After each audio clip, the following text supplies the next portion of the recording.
Shalom and welcome to this edition of Revealing the Truth, where we cover the headlines, the heartlines, and biblical truth. I'm your host, Messianic Rabbi Eric Walker. Is democracy dead? Historian Dr. Cesar Vidal explores the expressions and failures of democracy throughout history and the current threats to its existence around the world. In his new book, our next guest connects the dots between the collapse of national sovereignty, global warming, illegal immigration, gender ideology, national debt, and other globalist dogmas. Many are wondering where the West is headed, and once we get there, what it will look like. Everything is impact, especially the church as we know it. Dr. Cesar Vidal, an American citizen originally from Madrid, Spain, holds PhDs in history, theology, philosophy, and law. He's written 180 books, speaks around the world, and is a well-known personality in Spanish media, having hosted various television and radio shows. Currently hosts La Voz, a daily Spanish podcast with 1.5 million monthly downloads. Joining us now to share his insights from his new book, A Changing World, Patriotism Against a Globalist Agenda, is Dr. Cesar Vidal. Dr. Vidal, welcome to Revealing the Truth. Thank you. I am very glad to be here. Dr. Vidal, you are obviously a scholar and have dug incredibly deep into the historical shift that we are facing today as the culmination of an evolving political, social, economic, and cultural world change and worldview that has shifted away from the foundational document which originally created the system of government that we have endeavored here in the West to embrace, moving towards the elimination of that foundational document and replacing it with a man-made agenda that is nothing but a navigational chart to globalism and the elimination of the individual rights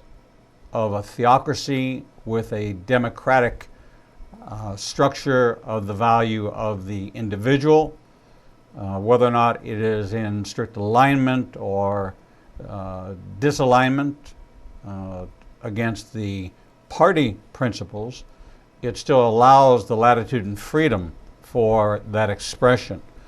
We are hitting in this nation, America, and throughout Europe, who's already on the precipice of falling deeply into this, into a globalist agenda.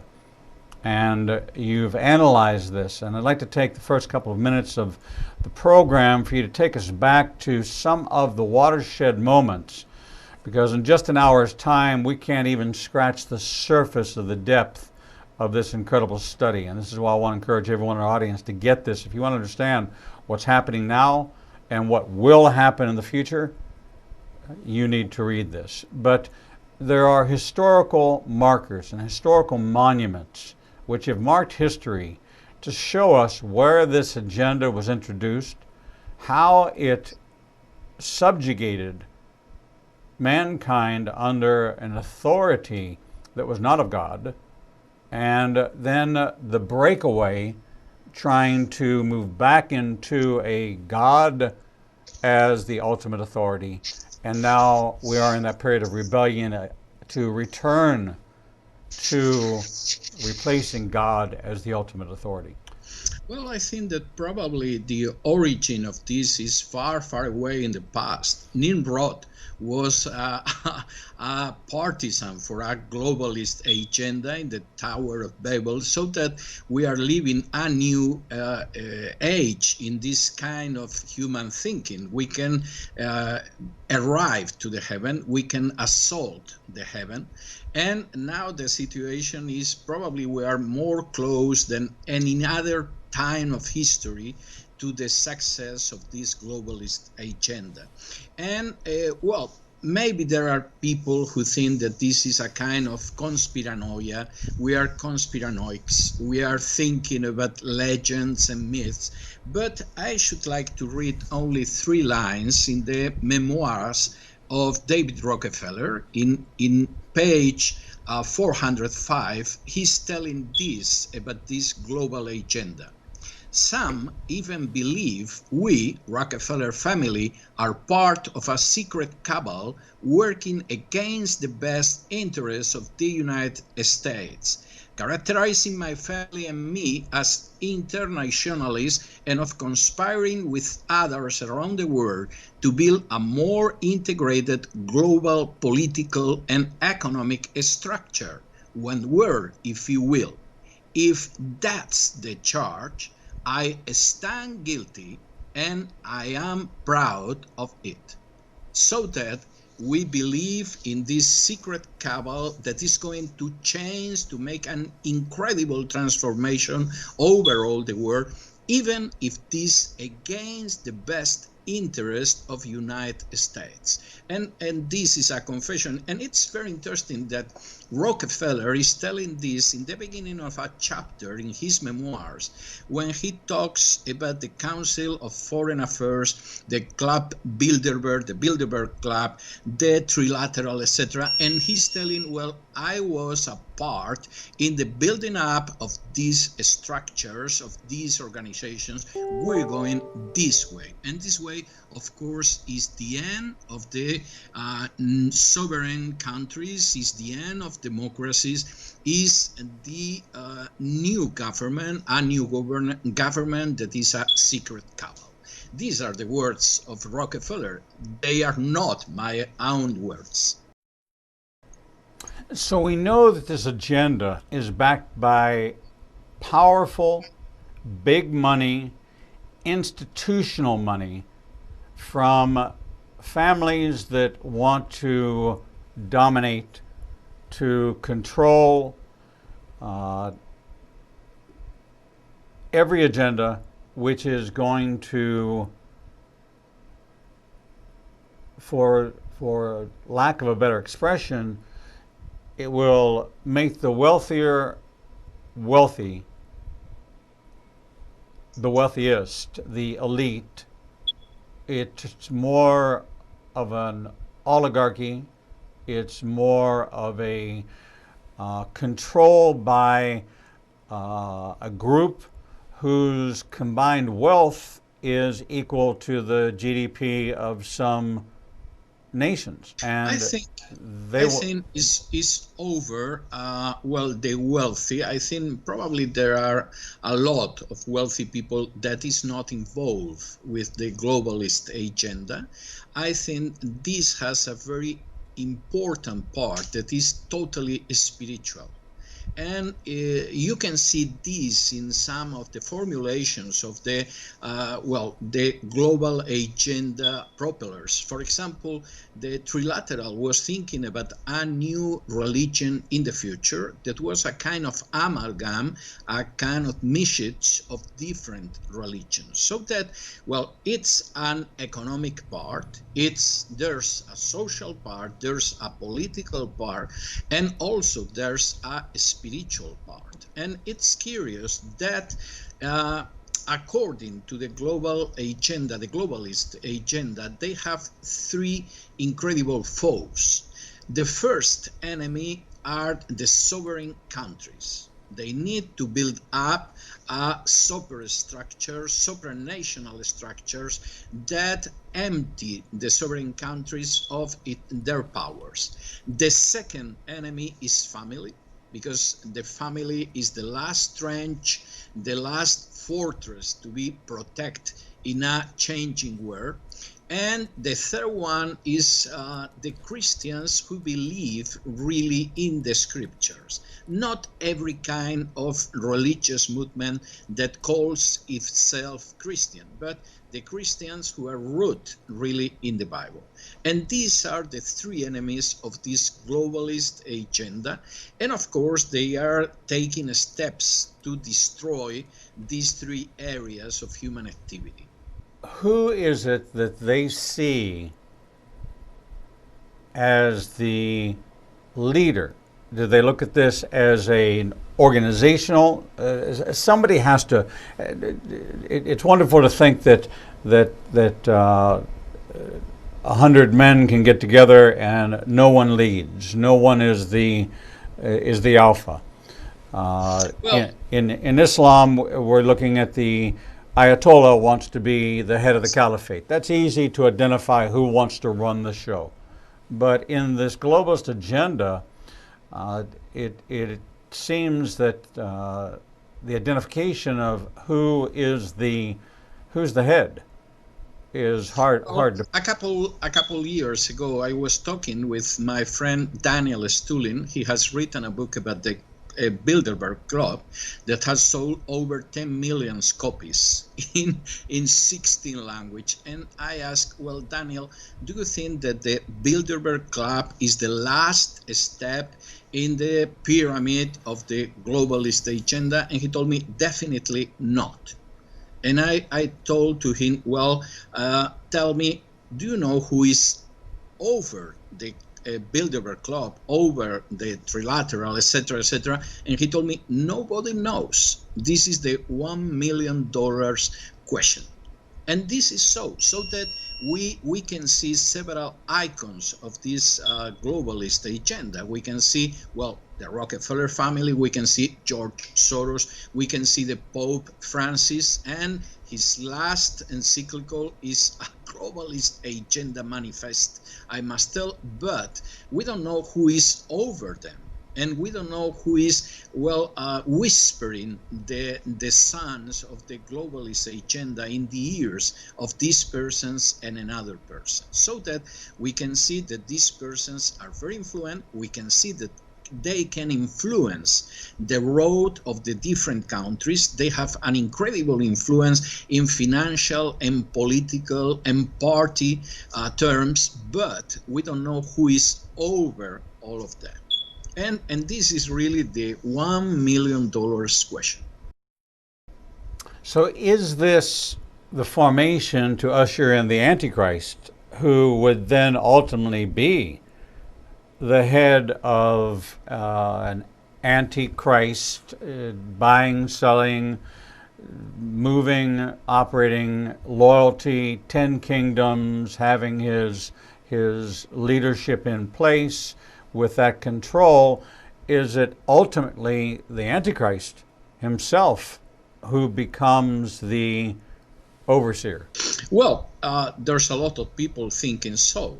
I walk in a more solid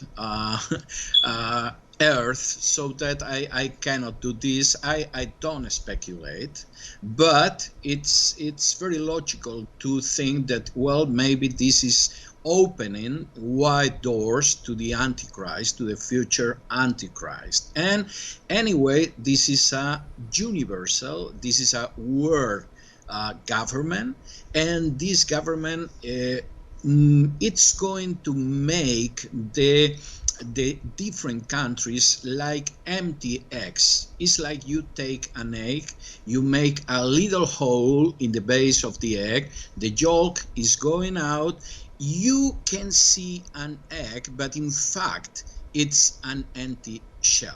And the globalist agenda is pursuing this target. We're going to make the different country and into empty shells. And the real power, the real wealth, the real decision is in our hands. And this is very clear. I must tell you that this is very clear when you read, for example, the articles, the interviews about George Soros. He was telling only a few months ago that the coronavirus crisis was his life's crisis. This is going to open a wide gate to finish, to arrive at the targets of the globalist agenda. But you can see this in the last encyclical of the Pope Francis. This was only 4 days ago. And when you read this document, this Vatican document is telling, well, I'm against the free market, I'm against the individual freedom, I'm against the sovereign countries, I'm against the the people who discuss the global warming, and I'm pro, socialist measures, a supranational authority that is over the different countries, and I'm pro distributing the global wealth, so that it's very, very easy see which persons are supporting, backing, endorsing this globalist agenda. If this were to come to pass, would this be universal? And the reason I ask that is because China is now broken itself out as an entity of itself to be reckoned with. They are rising in power at the expense. We fed them our business during so many years. We flooded them. We moved our manufacturing. We funded and we created China as it is today as the world power. Now that there is friction between China and the rest of the world through the coronavirus and through the exposing of intelligence gathering projects, of spying, of tampering, of all these things, are they a part of this, or is this going to be like it was in the revolutionary period where you had two conflicting sides and it would have to come to a battle to actually overtake through conflict in order to bring the last holdout into alignment with the globalist agenda? Well, I think this is a very interesting question. I have a whole chapter dedicated to China in my book, Changing World. I had been traveling to and fro China, well, more or less a score of times during the last 4 or 5 years, so that I know very well China, and not only Beijing or Shanghai, but even Tibet and rural areas, etc.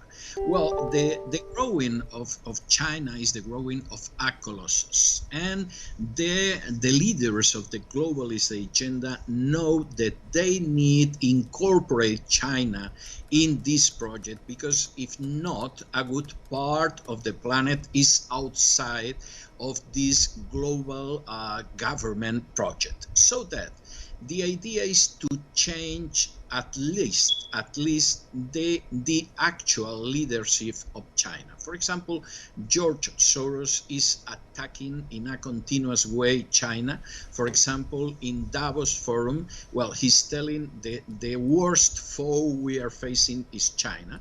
It's totally out of discussion that China is a dictatorship, is a very hard dictatorship, but at the same time, it's very clear that is a huge enemy against the globalist agenda. So that we're going to see in the next years a growing fight, a growing struggle with China at one side and at the other side the globalist agenda. But I must tell you also that the real problem is the globalism against patriotism.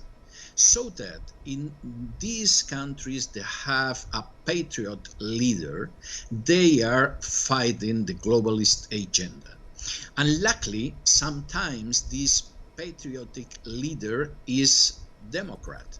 And this is the case, for example, of Viktor Orban in Hungary, of Donald Trump in the US, etc. But in other cases is an authoritarian leader like Vladimir Putin in Russia, or he's a real dictator, a ruthless dictator like in China. So that we are living not in our opposing capitalism and socialism, we are living in our opposing the global agenda and the patriotism.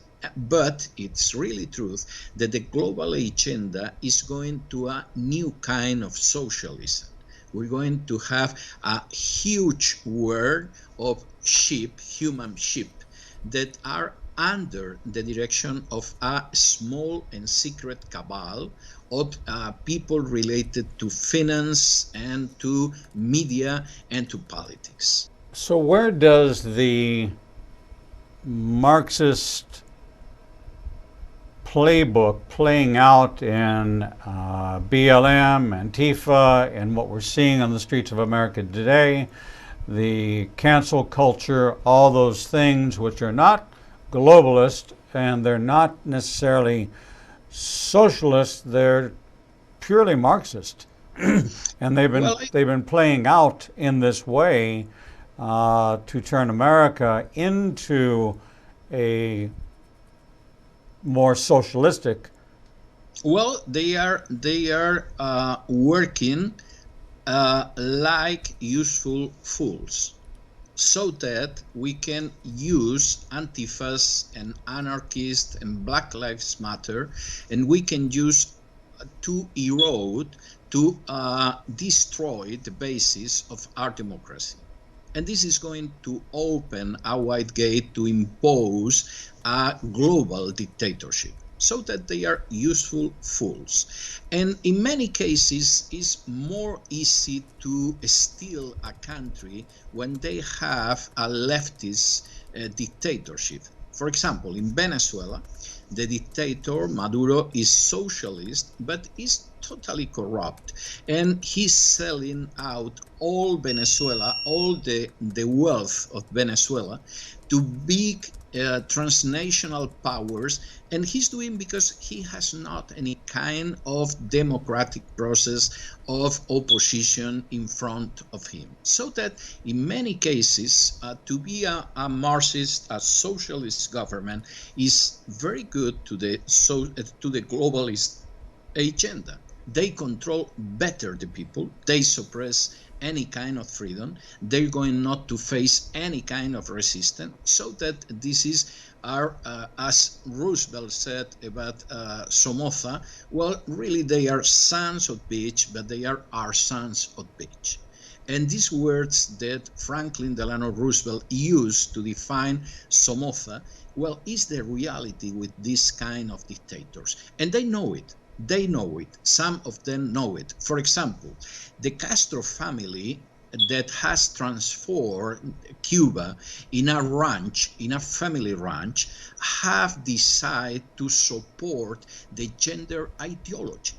And the supreme leader of the gender ideology in Cuba right now is the daughter of Raúl Castro, so that the Castros know how to handle the situation, how to navigate in these troubled waters. When I think about the world structure today, you have approximately three large distinct groups in the billions: Christianity, Islam, which is quite a power to contend with, and then you have the, let's call them the others. In order for this globalistic agenda to encompass the world, you would have to get the Christian world engaged in it, and that's part of their agenda. You would have to get the others who are already in the mix. How would Islam and the Muslim nations play a part in the globalist regime? Well, this is a very interesting question too, because, for example, if you read the last Vatican document only a few days ago, I must insist about this, well, Pope Francis is quoting more from Islamic leaders than from Christian theologians. Yes. It's incredible. He quotes once and once again his friends in the Islamic world, and he's telling, well, this ulema and we wrote a document, and this is a kind of light to the world, etc. So that I think that Islam is going to receive Europe. This is totally decided, and this was a road that was begun in the 70s, in the past century. And you can read a lot of documents. I dedicate one of the chapters of my book to this kind of steps to give the whole Western Europe to the Islam. And this, I insist in this, this is very old. This is not the last 5, 10, 15 years ago. This is since 70s in the past century. And of course, well, this is very clear also in the way that people like George Soros or Pope Francis are dealing with this situation. So that this is very clear to me, and this is going to be a difficult situation. It's not a coincidence, for example, that George Soros is supporting groups that are preaching the boycott against Israel. This is not a coincidence. This is not something aleatory. This is very clear within the background, within the map, within the project of the globalist agenda. So that Islam is very important, and Islam is going to receive not only Africa, not only Middle East, but it's also to receive Europe.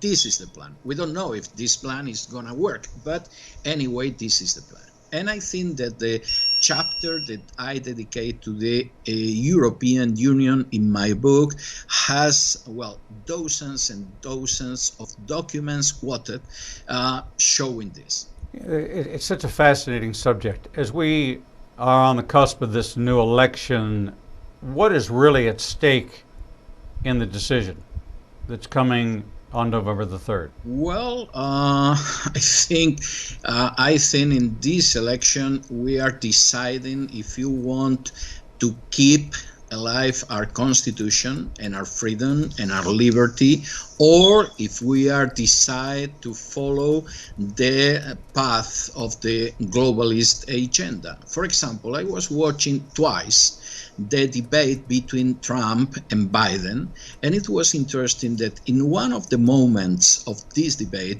Biden spoke clearly about he was going to deal with the use of the Brazilian forest.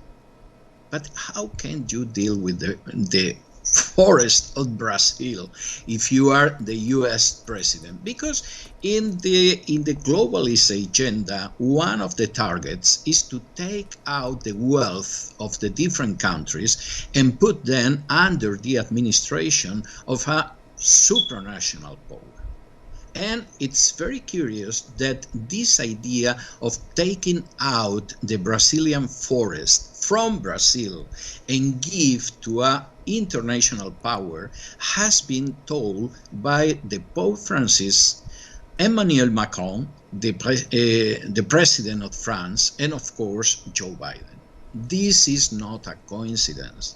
This is a clear plan to use the wealth of the different countries without the consent of the different countries. And we're going to see in the future how the blue gold, that's the water, is going to be taken by this power. Even in the future, it's possible that we see people being thirsty because the water of their countries are in the hands of international powers. The media has completely ignored all of this. How much of a part of controlling the narrative has already been put into place, and is the outcome pretty much predetermined? Well, you know the phrase, I paid the fiddler, I chose the tune. So that this is the reality of most of the media right now over all the world. For example, I have a chapter about this in my book, A Changing World, but people must know that now, more or less 90% of the information they are receiving through TV, through radio, through press, through cartoons, through animal documentaries, through movies, is in the hands of only 7 transnational corporations. And this is excluding Russia, China, and India. So that it's very easy to brainwash the population. In fact, most of the real information is outside the mainstream media. And the media are working very much in this. They hide information, they, make up information, and they give you misinformation.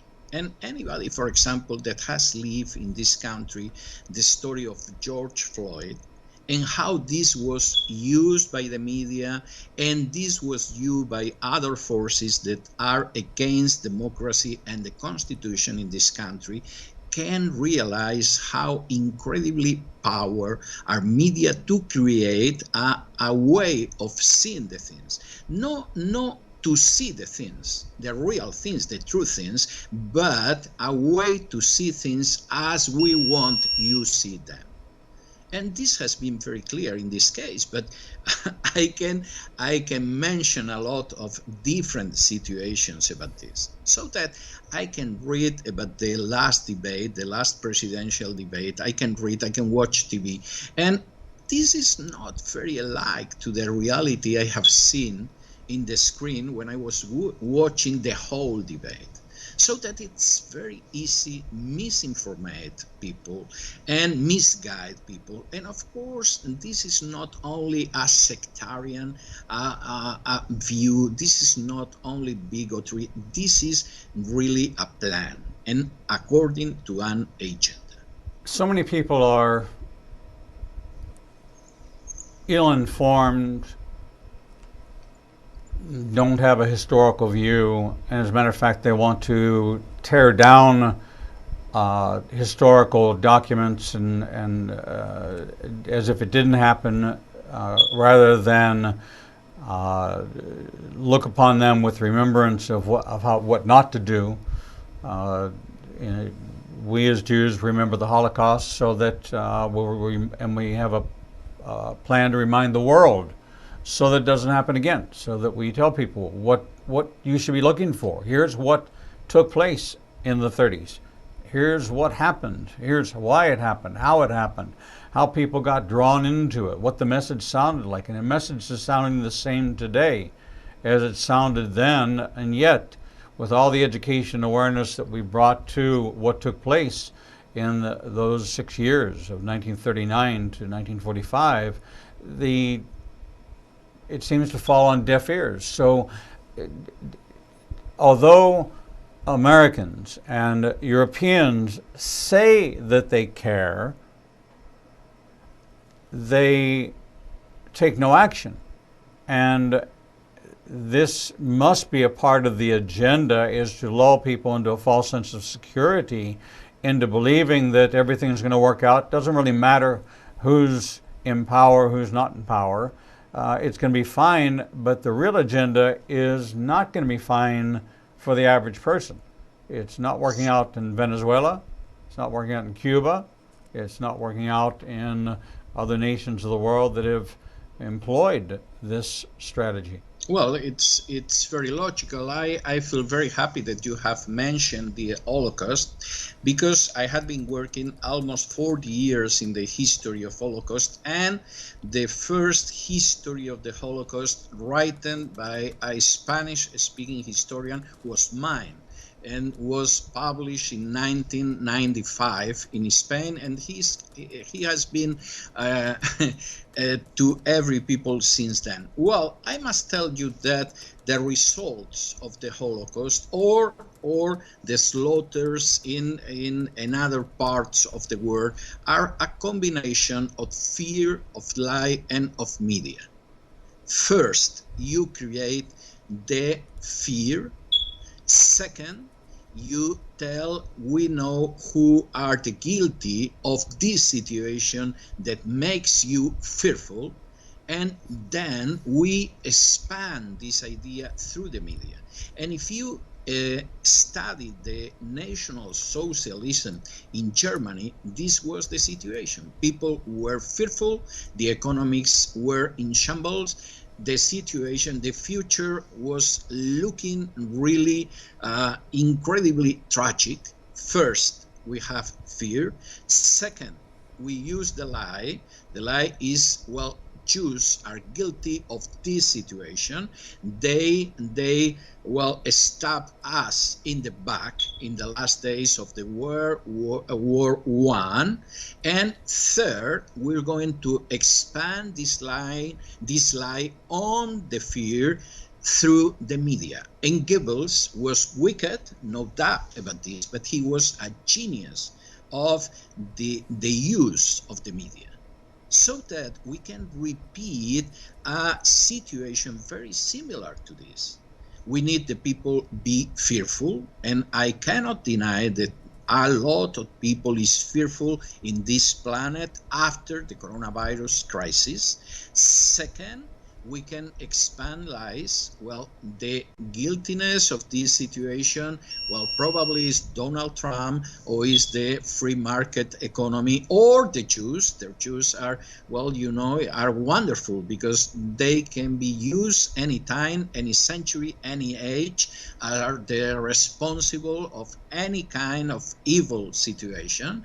And third, we use in a mass way the media to inject this kind of lies in fearful people, so that we have seen this in the history a lot of time.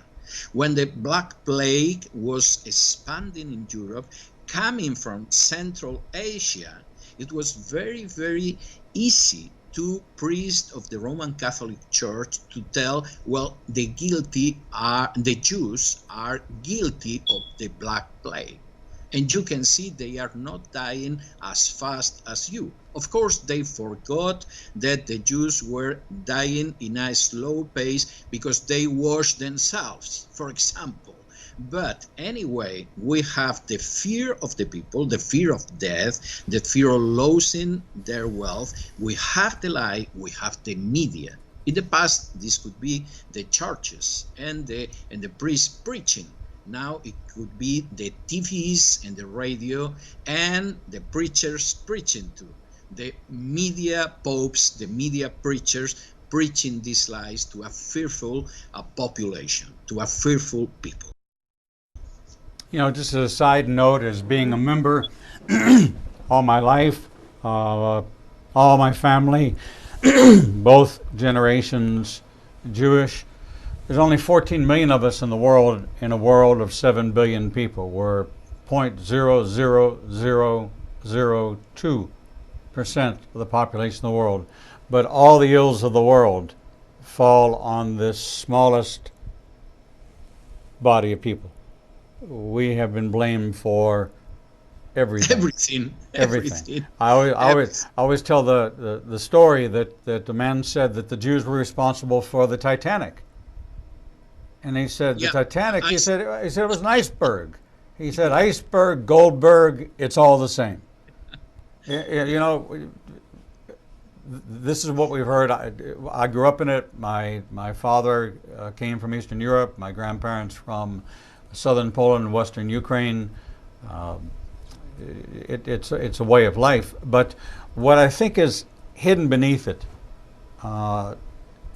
that we've known and we've allowed, has been the Catholic Church. And the role of the Catholic Church was incredibly complicit during the Holocaust, incredibly involved in the cover-up of the atrocities that took place. Yet they are still the voice which the world looks to speak on behalf of all Christianity, which is not the case, but nevertheless is the belief. May not be fact, it is perception. And so perception becomes reality. Can we, in the Bible-believing, true, God-fearing, God-seeking servants of the Most High, turn this around?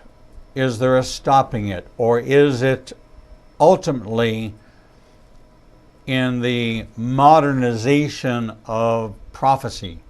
Is this how it plays out? Is this the vessel that's used to fulfill the remaining prophecies that will ultimately bring back the return of Messiah? Well, let me tell you a recent story. In the first weeks of the past year, 2019, there was in Bogota, Colombia, a meeting of the gay organizations in Latin America. And they arrived to three conclusions, and this is very important. First conclusion, our gender ideology battle is a stop. We must arrive to this target and this target, but we are a stop, and we cannot progress in this target. Second conclusion, the guilty of this stopping of the gender ideology agenda in Latin America are not the Jews, are the evangelicals. And we never thought about this because we thought, well, Latin America is Roman Catholic. We're going to cut a deal with the Roman Catholic Church and we're going to advance. And we have discovered that these people that are unorganized, that have not a structure, they have not a hierarchy, have stopped us in the streets. Third conclusion, we must infiltrate them and destroy them. So that, what does mean? Does mean that maybe it's possible to stop this globalist agenda. And in the past, many times we have thought that this was the end of the ends. People thought about this with Napoleon, they thought with Lenin, they thought with Hitler, so that we don't know. But we must fight this battle. We must try to win this battle. And what is going to hide in the future? Well, this is in the hands of the Lord. So that this is my idea. We must be witness of Jesus the Messiah. We must fight against these attacks, against the freedom, and well, the rest, the times and the seasons, as Jesus says, saying farewell to the apostle, well, this is in the hands of the Father. In the book, you talk about an intelligence agency that's the most powerful in the world that nobody's ever heard of. The intelligence agencies. Sorry, I didn't understand. Yes. Excuse me. You talk in the book about Five Eyes.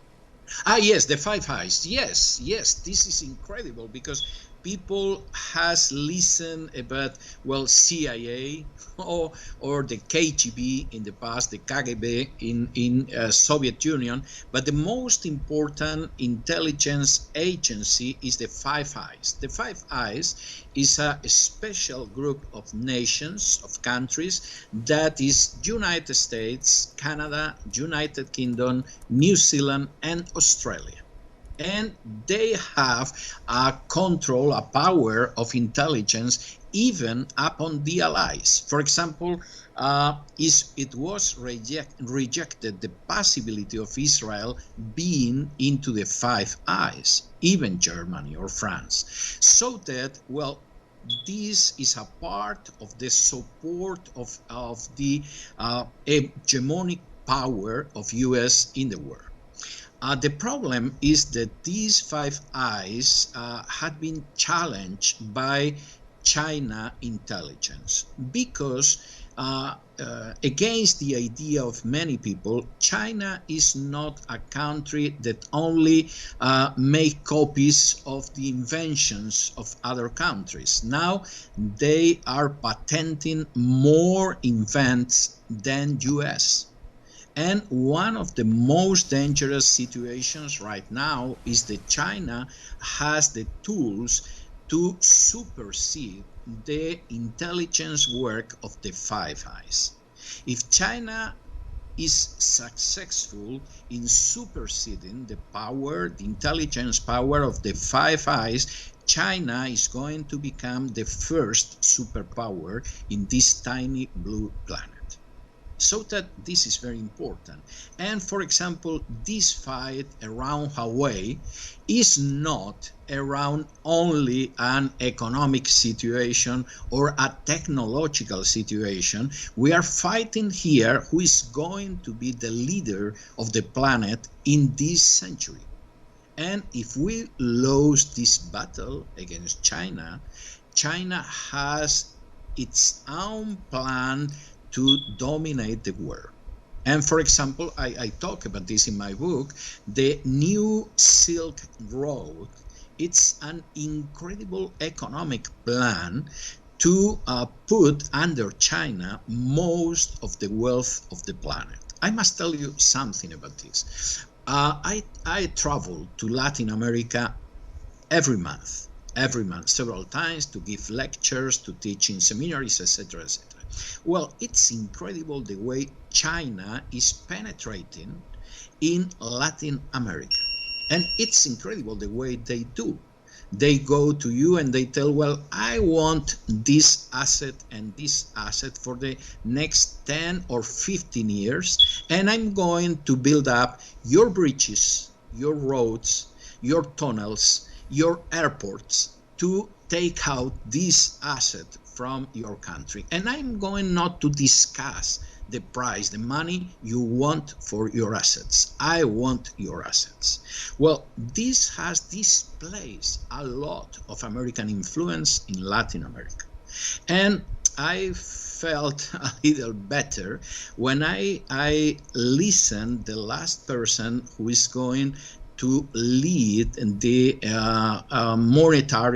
the International Monetary Fund, because he was telling we must stop China south of the Rio Grande because she's taking Latin America.